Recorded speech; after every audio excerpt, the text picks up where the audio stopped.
Hello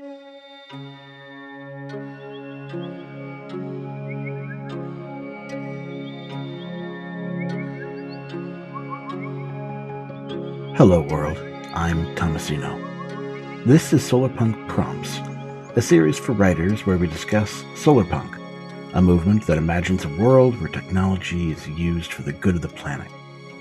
In this series, we spend each episode exploring a single story prompt, adding some commentary, some inspirations, and some considerations.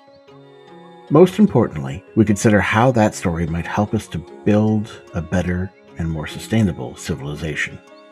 If this is your first time here, I'd recommend checking out our introduction episode first, where we talk about what solarpunk is, why you should care, and why this series came into being. Today's prompt is the Great Infrastructure Project. There's a small rural town, next to whom a great infrastructural project was built. It was a dam, or a huge solar or wind power plant, or a gravitational battery, or something of the sort. Over time, the corporations and the government forgot about them, and in order to avoid a catastrophe, they need to work with unusual, driven activists who came from all over to help them. This is a living reality for many small communities around the globe. The village of Jiananshen in southern Zhejiang, China, was an idyllic historic location which had fallen into disrepair due to depopulation from 20 years of migration. It was chosen for a program called Adaptive Reuse because of its beauty and close location to Lishu City. Local government brought in sponsors and worked with the Historical Heritage Group to update and renovate all of the original houses, regardless of their condition. Space was rented out from locals, a downtown set of homes were converted to a boutique hotel, cafes, library, exhibition hall, restaurants fed by the local farms, public parks, and more were designed and built in a cooperative mode called Historic Village Plus Crowd Innovation. Employment rates increased, as did tourism. Farms were given a steadier income, especially during the off-season. Designers even competed in house renovation competitions for public prestige.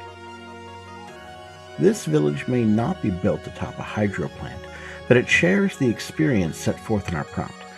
This type of infrastructure maintenance and the revitalization was made possible by a combination of internal and external communities working together. In their case, the goal was the restoration of their infrastructure, but that won't always be the case. Your story may be about a town's need for the safe deconstruction of infrastructure. The World Wildlife Fund has this to say about infrastructure. Most categories of infrastructure aren't inherently good or bad. It's all about context. The right dam in the right place can provide benefits with minimal negative impacts to the environment. But the wrong dam in the wrong place can do considerable and far-reaching damage. For infrastructure to be beneficial, planners must consider the long-term impacts, risks, and trade-offs. They must take biodiversity and climate change into account, develop a plan for long-term governance and management, and engage local communities at the earliest possible stages of planning. It should come as no surprise that many infrastructure projects today do not achieve all of these goals. Without long-term governance and management accounted for at the beginning of the project, many projects are left to age, crumble, or fall as burdens to local communities whose survival depends on them. As stated in an article from the Earth Law Center in 2017, due to the high cost of maintenance and safety, many of the world's dams get more dangerous as they age. The Mosul Dam in Iraq and the Kariba Dam in Zambia rank among the world's most dangerous. Should the Mosul Dam fail, it could result in the death of 500,000 people and deprive millions more of power and water. The 58-year-old Kariba Dam could result in 3.5 million dead, leave 40% of South Africa without power, cause untold damage to the surrounding wildlife, plus the destruction of another nearby dam, the Cahora Bassa. According to a paper published by the International Institute for Environment and Development, disconnecting from government energy services to develop independent energy sources, such as micro wind or biogas, can help build resilience for vulnerable groups. The paper has a special focus on Vietnam, where fishermen face particular challenges when the electricity goes out. Lack of refrigeration and transportation options can cause great difficulties and losses getting their products to distant markets. The country's power grid as a whole is vulnerable to disruption and failure from extreme weather and flood events. This means that vulnerable populations are dependent on a system that's prone to collapse. In Gorakhpur, India, and in the Philippines, local committees provide an opportunity for community participation in infrastructure design.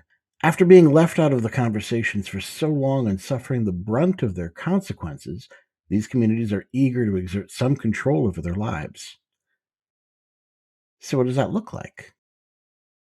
Kerry Scott, a social scientist, says, the primary purpose of infrastructure and our built environment is serving the needs of communities, delivering better social outcomes and improving the quality of people's lives.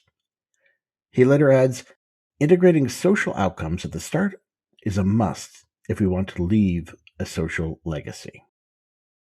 Our prompt today deals with a legacy infrastructure project, one which clearly didn't take into account the present situation.